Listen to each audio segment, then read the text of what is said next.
Welcome to Blizzard Fire. We hope this video helps fire up your solution.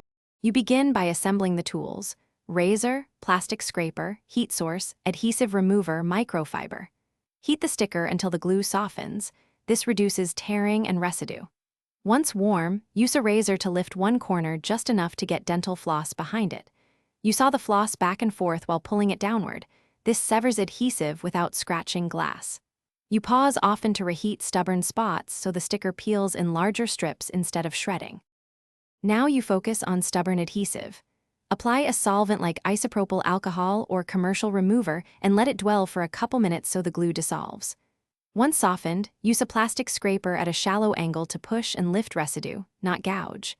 For thick glue patches, reheat briefly, add solvent, then scrape again. Patience prevents scratches. Make sure to wipe frequently with a microfiber cloth to inspect progress, and switch to a fresh solvent if residue becomes gummy. Finish by removing any remaining film.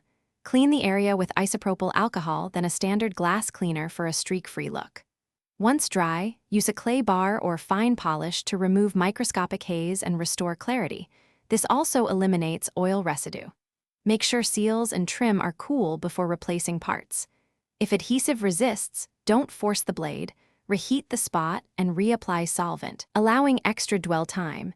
This little patience often solves. Thanks for watching. If you found this helpful, don't forget to like and subscribe.